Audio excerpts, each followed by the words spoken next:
আসসালামু আলাইকুম প্রিয় দর্শক।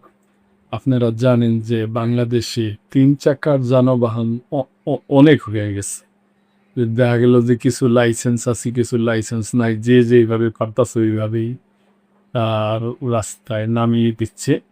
তো সরকার চিন্তা ভাবনা করছে যে ৩ চাকার যানবাহনের জন্য একটা নীতিমালা তৈরি করবে আরকি। ৩ চাকার যানবাহন নিয়ন্ত্রণে হচ্ছে নীতিমালা সড়ক পরিবহন। ৩ চাকার যানবাহন নিয়ন্ত্রণে নীতিমালা হচ্ছে বলে সংসদে জানিয়েছেন সড়ক পরিবহন ও সেতু মন্ত্রী শেখ রবিউল আলম। আজ সোমবার রংপুর-৩ আসনের সংসদ সদস্য মাহবুবুর রহমান বেলালের এক প্রশ্নের জবাবে তিনি একথা জানান।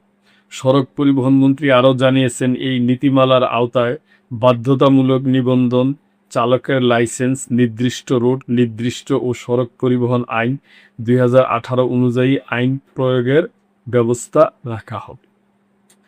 রবিউল হাসান হাইকোর্ট বিভাগের নিষেধাজ্ঞা থাকা সত্ত্বেও অটোরিকশা, ব্যাটারি চালিত রিকশা, নছিমন করিমন ও ভটভটির মতো যানবাহন এখনও মহাসড়ক চলাচল করছে। এটি নিয়ন্ত্রণে বিআরটিএ, বাংলাদেশ সড়ক পরিবহন কর্তৃপক্ষ, হাইওয়ে পুলিশ ও জেলা প্রশাসনের সমন্বয়ে মহাসড়কের গুরুত্বপূর্ণ পয়েন্টগুলোতে যৌথ অভিযান পরিচালনা করা হচ্ছে।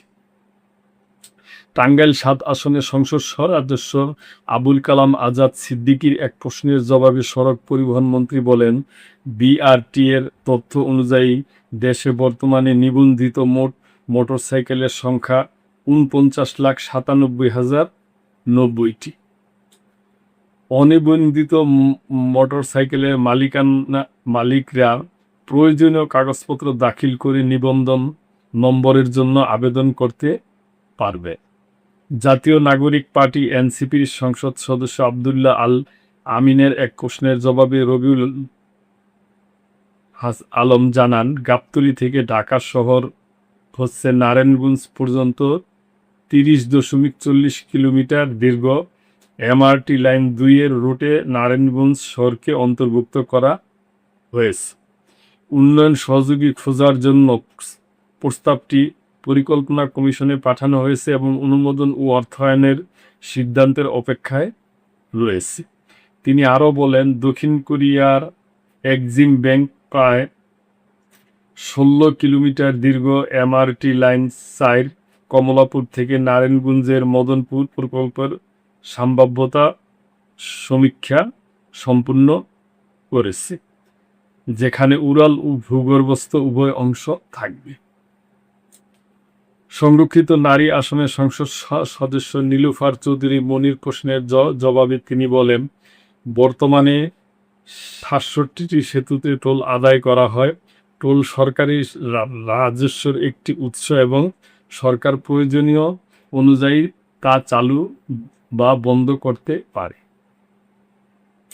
২০২৪ সালের ৫ই আগস্টের পর ৯টি সেতুতে টোল আদায় বন্ধ করা হয়েছিল।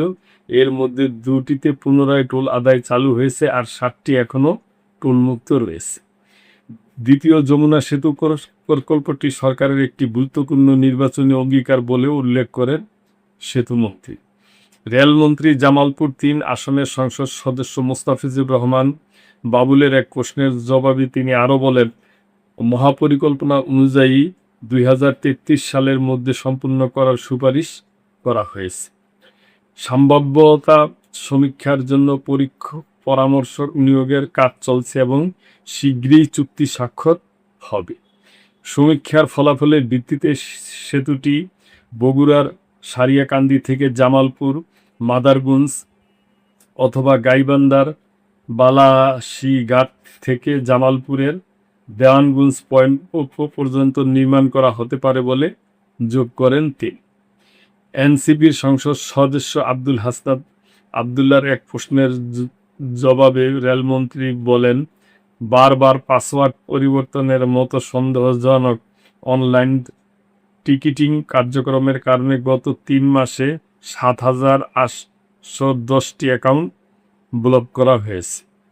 এর মধ্যে মার্চে ৪,৩34টি, এপ্রিলে ৪১৩টি ও মে মাসে 3036টি অ্যাকাউন্ট জব্দ করা হয়েছে। সহজ সিনেসিস ভিনসেন্ট জেবির সঙ্গে বর্তমান চুক্তির মেয়াদ আগামী বছরের 24শে মার্চ শেষ হবে। গোয়েন্দা সংস্থাগুলো অনিয়মের প্রমাণ দিলে প্রয়োজনীয় ব্যবস্থা নেওয়া হবে। তিনি আরও জানান, বাংলাদেশ রেলওয়ে নিজস্ব সার্ভার সক্ষমতা গড়ে তোলার বিষয়টি বিবেচনা করছে। তো প্রিয় দর্শক, আমরাও চাই যে ঢাকা হোক কিংবা বাংলাদেশের যে কোনো জায়গায় হোক, অনিয়ন্ত্রিতভাবে যেন কোনো গাড়ি লাইসেন্স কাগজপত্র ছাড়া বের না হয়। এটা হয়তো সরকারি ব্যাপারে আইন করতে যাচ্ছে কিংবা করছে, এটা আমাদের মনে হয় ভালোই। তো প্রিয় দর্শক, এ ব্যাপারে আপনাদের যদি কোনো মন্তব্য থাকে অবশ্যই করবেন এবং সাবস্ক্রাইব করে চ্যানেলটি পাশেই থাকবেন। আল্লাহ হাফেজ।